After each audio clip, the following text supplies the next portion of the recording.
My name is Martha Hale, 32 years old. I didn't walk into that restaurant to start a fire. I walked in to stop pretending I wasn't choking on smoke. The place was elegant in the way a hotel lobby tries to be a personality. Polished stone, starched linens, lighting tuned to make everyone look softer than they are. A beige symphony. The waiters spoke in library voices and poured water like it was a ceremony. I was 3 minutes early and still felt late because that's how this family works. You can arrive on time and still be behind. My sister spotted me first. Hair sculpted, makeup surgical, wearing a smile that photographed well. She air-kissed the air near my cheek. "You made it," she said, like I had stumbled in by accident, like she'd just seen an old coworker at a bus stop. My mother offered a polite hug that ended before it began. My father gave me a nod, the kind you give your dentist in the grocery store, acknowledging a service but not intimacy. A host deposited me at the far end of the table beside a ficus so glossy it reflected the ceiling lights. Across from me sat my cousin's new boyfriend, who introduced himself twice and still got my name wrong. I didn't correct him. I have learned that in my family, corrections are provocations. I told myself I was here with a purpose. In my bag, an envelope had been riding around for weeks, its corners going soft from hoping. It wasn't just money. It was a gesture I'd shaped in silence. A last bridge. A final try. I ran my thumb over the zipper as small talk flickered like a fluorescent bulb, the steady buzz of people performing the version of themselves they like best. My sister detailed a conference panel she'd moderated. My parents leaned in as if she recited an amendment. When I mentioned a new freelance project, my mother blinked pleasantly. "That's nice. Do you get benefits with that?" 2 questions followed all evening. Neither was about me. Soup arrived. Spoons chimed. My father laughed at something my sister said about brand clarity. The waiter shaped his path to serve her first, and then everyone else by descending order of importance only he and we understood. The ficus kept me company. From the other end of the table, I heard a whisper. "Why is she sitting down there?" And a soft hush in response. Somewhere beneath the china and the choreography, my pulse steadied. Not faster, strangely. Slower. Like the part of me that's always trying to get in step finally stepped out. There was a clink of glassware as my sister stood.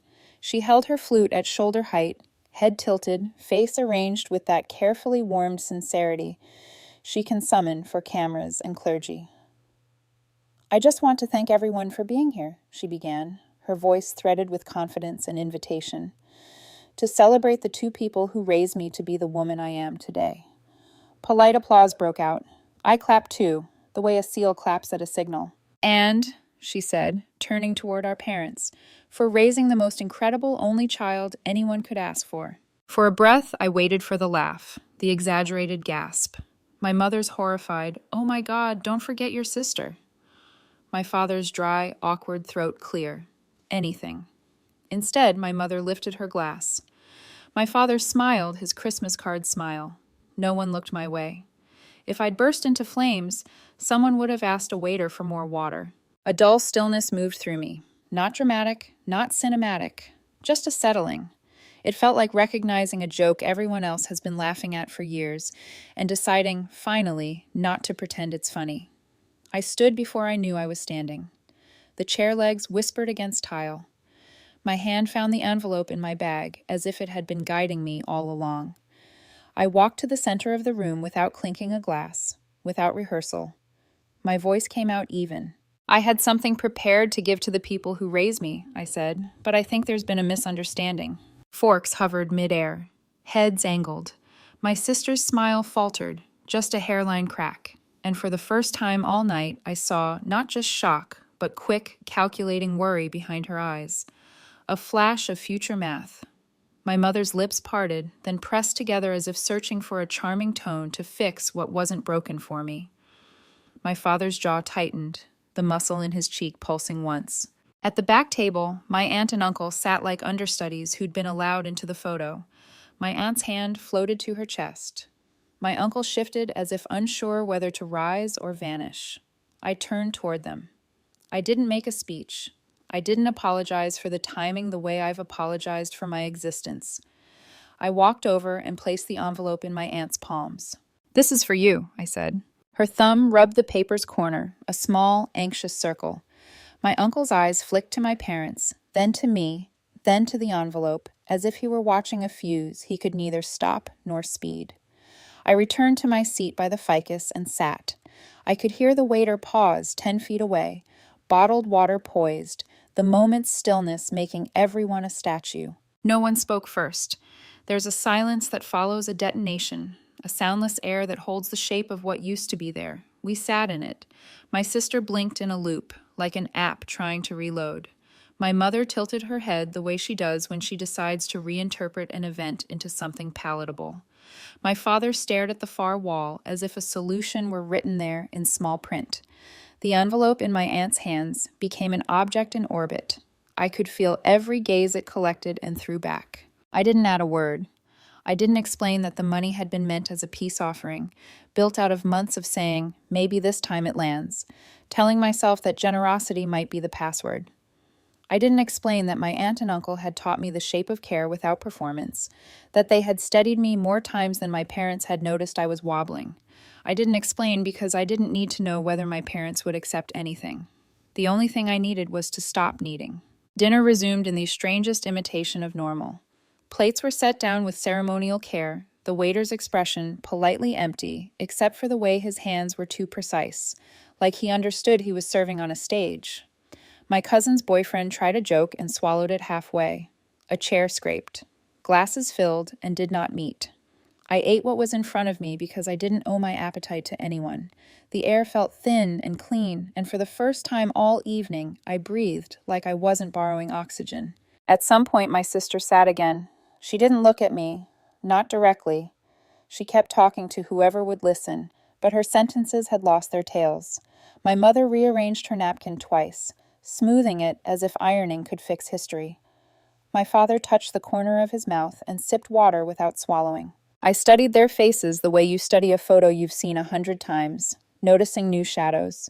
The flicker in my sister's gaze, a quick turn inward I recognized, was a promise. This would not end at dessert. The shape of her life depends on clean narratives, on curated origin stories. And I had smudged the caption. My mother's hands, their choreography, napkin, glass, fork, were registering a calculation too. The version of this night she could tell other people and sleep inside. My father's jaw said the quiet part. Money had meaning to him the way love did to me, and he was already counting what could have been paid. Still, no one asked what I had given. No one asked why. The absence of questions was its own answer. The ficus shone on, glossy with the room's soft grief. At the back table, my aunt didn't open the envelope. She placed it carefully between her and my uncle like a small bird that might spook. They both kept their hands close to it, not protecting the money inside. Neither of them looked hungry in that way, but protecting the moment, the choice, the trembling point where a history can shift. The check came as if summoned by mercy. People signed in turns. My sister's pen glided like a signature was her natural language. My mother inspected the subtotal, then set the booklet down in front of my father, who looked at it as if it were a diplomat he did not fully trust.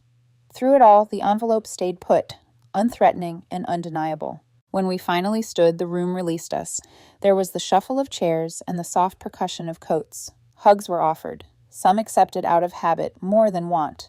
My mother's fingers brushed my forearm and withdrew like she had touched a memory that startled her.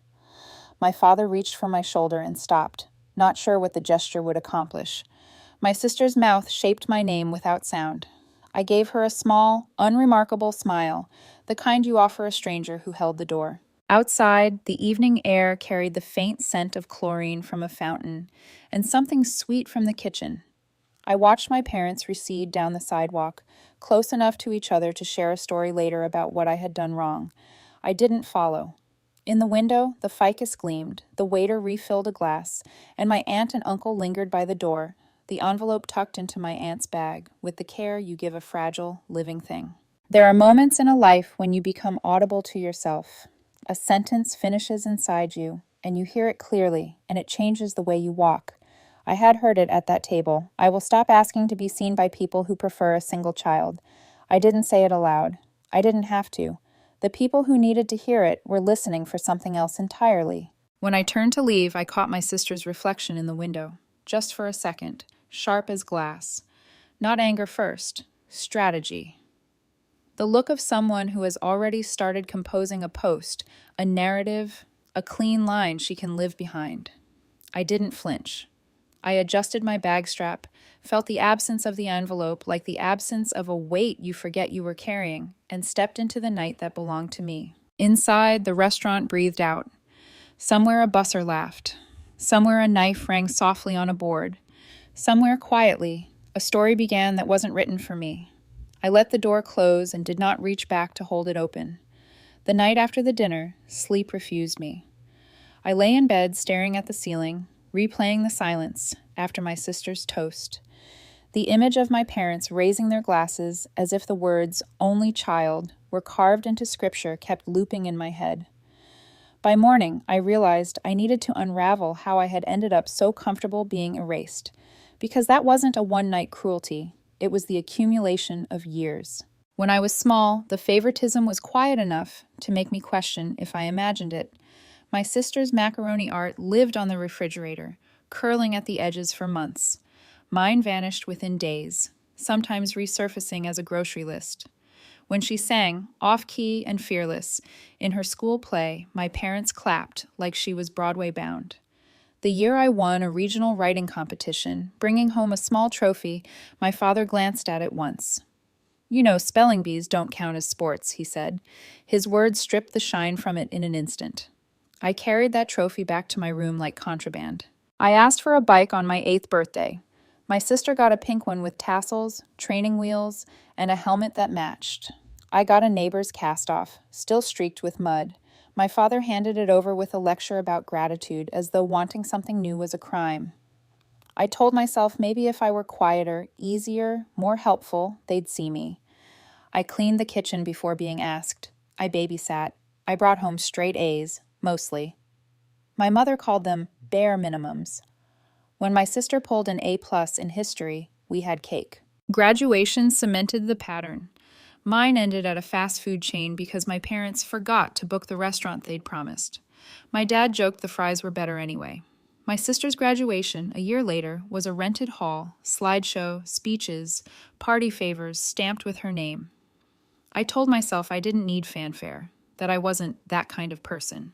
But in truth, I was learning to shrink, silently, daily, with practice. The only people who seemed to notice were my aunt and uncle. They never swooped in like saviors. They just showed up. The first time they babysat me, I was 5. My mom passed me off like a plastic container she'd grown tired of. "She's picky about food," she said. "Don't let her stay up too late." My aunt let me pick the movie. When the wolf in the never-ending story lunged, I covered my face. My aunt held my hand. "He's just pretending to be scary, sweetheart." No one had ever explained fear to me in a way that made sense. When I spilled orange juice on their white carpet, I braced for the yelling. My aunt grabbed a towel, knelt beside me, and said, "It's just a carpet. You're worth more than that." I memorized those words. In college, sick with the flu and no money for medicine, my uncle drove 2 hours with soup and cough drops. My dad texted a thumbs-up emoji. My mom suggested herbal tea. When I got my first job and worried I wouldn't last, my aunt emailed every day. "You've got this. They're lucky to have you. Proud of you already." My parents only asked, "Does it come with dental?" Years later, when a toxic relationship collapsed and I had nowhere to go, my aunt and uncle didn't hesitate. They cleared the guest room. My mother told me I should have tried harder to make it work. When I landed my dream freelance client, I called my aunt first, not because I didn't want to tell my parents, but because I already knew how that conversation would go. One evening, a few weeks before the anniversary dinner, I sat at my aunt and uncle's kitchen table. Coffee steamed between us, the air warm with the smell of pancakes my uncle had burned that morning. He laughed as he told the story, waving his hands. My aunt rolled her eyes but couldn't hide her smile. They had that ease about them, the kind that comes from loving people without needing to fix them. I sipped my coffee and half joked, half confessed. "Sometimes I used to wish I was yours." My aunt looked over her mug. "You are. The words pierced me in the softest way. They lived in my chest as I walked into that dinner with the envelope in my bag. At the time, I still thought I might give it to my parents. Some part of me still clung to the hope they might surprise me, acknowledge me, even once. But when they toasted to an only child, I finally believed what had always been true. I wasn't invisible because I failed to shine. I was invisible because they refused to look. The next morning, my phone buzzed. A text from my aunt. A single question mark. Nothing else. Confusion curled into my stomach. I called. She answered on speaker. I could hear her breathing, my uncle nearby. "We haven't opened it," she said. "Should we?" "Yes," I told her. Rustling paper. Silence. Then a sharp inhale. "I transferred 50,000 into a joint account in your names," I said. My aunt's voice trembled. No, sweetheart, this can't be right." "It is." "You were giving this to them, weren't you?" my uncle asked, voice low. "I was," I admitted. More silence. Then something cracked open, soft, like glass under pressure. My aunt whispered, "We didn't do anything to earn this." "You don't have to," I said. "You showed up. You loved me. You saw me. That was enough." My uncle cleared his throat. "You have no idea what this means." "I do," I told him. "That's why I did it." I thought that would be the end of it. A clean break. A declaration punctuated by peace. But in my family, peace is never the ending. It's only the setup. The peace lasted about 5 hours. That was how long it took for my mother's number to light up my phone. I let it ring. The second call came with a voicemail. I pressed play on speaker while folding laundry. Her voice was tight, brittle around the edges. "You made your point. If this is some kind of stunt, it isn't funny. Call me back." I didn't. The third call was my sister. That one I silenced immediately. A text followed. Was that real? Another. "The money. You were actually going to give them that much? Why them? They didn't even raise you. You humiliated us." I stared at the screen until my chest shook. Not with fear, laughter. The kind that bursts out when something finally buckles under its own absurdity. By evening, my father broke his usual silence. He doesn't text. He thinks punctuation is weakness and emojis are propaganda. But there it was. We need to talk. Face to face. Not like this. In his language, it meant, "I don't know how to spin this yet. Give me time." The regroup phase had begun. 2 cousins I hadn't heard from in years pinged my inbox. "Hey, heard there was drama at the dinner. You okay?" Another wrote, "What did you say to Aunt Lorna? Mom's freaking out." The family network was already humming. My parents weren't just stewing quietly. They were activating allies like it was a campaign. In their story, I was unstable, emotional, starving for attention. I ignored the messages. For once, I didn't rush to explain, to plead my case, to provide evidence. Silence was my verdict. 2 days later, the doorbell rang. I opened it to find both my parents standing there. My mother in her pearl earrings, blouse pressed sharp as judgment. My father with his hands in his pockets, posture wide like he was about to offer to show me his grill setup. "We'd like to come in," my mother said. "No," I replied, leaning on the frame. Her blink was slow, as if her eyes had to adjust to the word. My father peered past me into the living room, like I might be hiding state secrets in the cushions. "You don't want to talk this through?" he asked. "You didn't seem interested in talking," I said, "when you raised your glasses to your only child." "It was a joke," my mother snapped. No one laughed. We didn't mean it like that. "Didn't you?" I folded my arms. "You had all night to correct it. You didn't." My father's face tightened. "You blindsided us." "That's rich," I said, coming from the people who cut me out with a smile. $50,000, he said, voice low, measured. "That's not a joke. You were going to give that to us." I was. "And you gave it to them instead." I didn't answer. The silence said it for me. "That money could have helped us retire early," my mother pressed. "Paid off the car, your father's medical bills." "I know," I said. "That's why I saved it." "Then what changed?" my father demanded. I smiled, not kindly. "You toasted to your only child." His jaw flexed.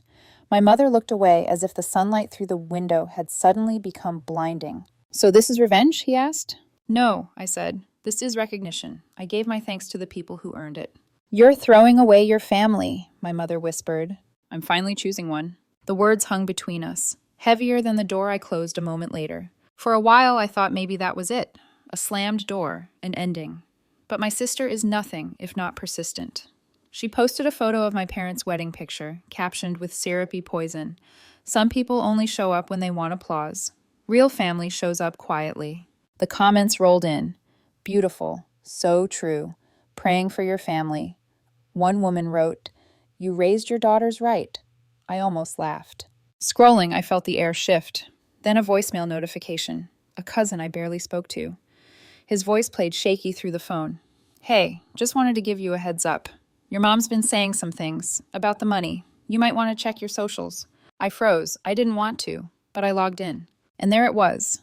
My mother's long, meandering Facebook post.